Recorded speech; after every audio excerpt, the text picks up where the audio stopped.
இருந்து தனிந்தது காடு. இப்போ ஹாப்பி பர்த்டே பாடு. Happy birthday. அனைவருக்கும் வணக்கம். என் பெயர் பெண்பா.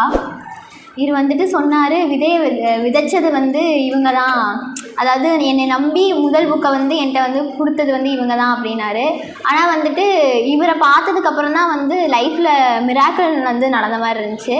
எனக்கு மொத்தத்தில் என்னென்னா, முதல் புக்கை வந்து வெளியிட்டுட்டேன், அடுத்தது 2வது புக்கை வந்து வெளியிடுறோம், அது சிம்பிளாக எப்படி வேணாலும் பண்ணிக்கலாம் அப்படிங்கிறது தான் வந்து என்னோடய தாட்டாகவே இருந்துச்சு.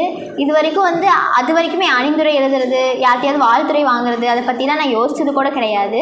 ஆனால் வந்து இவங்கக்கிட்ட பேசினதுக்கப்புறம் இவங்க கொடுத்த கைடன்ஸ் மூலயமா வந்துட்டு அதுக்கு அடுத்ததாக வந்து ஸ்டாலின் குணசேகரன் சார்னு மக்கள் சிந்தனை பேரவையோட தலைவர் வந்து எங்களோட கான்டாக்டுக்கு வந்தார்.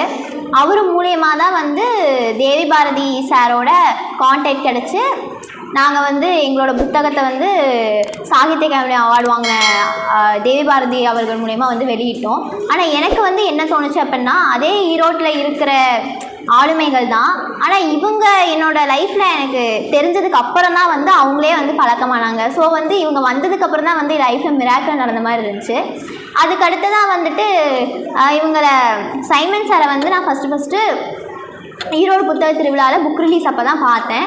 அப்போ புக் ரிலீஸ் அப்போ பார்க்கும்போது புக் ரிலீஸை முடிச்சுட்டு எங்கள் 3 பேர்த்து கூடவும் வந்து அவர் நிறைய விஷயங்கள் வந்து பகிர்ந்துக்கிட்டார். அப்படி வந்து சொல்லும்போது அவர் என்ன சொன்னார் அப்படின்னா, நம்ம வந்து இப்போ எழுத்துத்துறைக்குள்ளே வந்துட்டோம், நம்ம இந்த துறைக்குள்ளே வந்துட்டோம் அப்படின்னா வந்து எல்லாத்தையும் நம்மளோட நண்பர்கள் ஆக்கிக்கணும், யாரையும் வந்து எதிரிகளாக பாவிக்கக்கூடாது அப்படின்னு வந்து சொன்னார். அவர் சொன்னதுனாலேயோ என்னவோ தெரியல, அதுக்கப்புறம் எனக்கு இருக்க ஃப்ரெண்ட்ஸ் சரௌண்டிங்ஸ் வந்து அதிகமாகிருச்சு. இவர் வந்து குமிழ்முனை பதிப்பகம் அப்படிங்கிறது வந்து என்னோட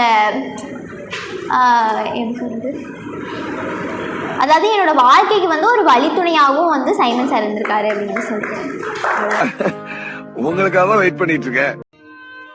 கற்க கசடற கற்பவை கற்றபின் நிற்க அதற்கு தக. இத நான் சொல்லல, யார் சொன்னாலும் உங்களுக்கே தெரியும். உங்களுக்கு தெரியுமா? முதல்ல சொல்லுங்க. யார் அவன்? யார் அவன்? ராஸ்கல்.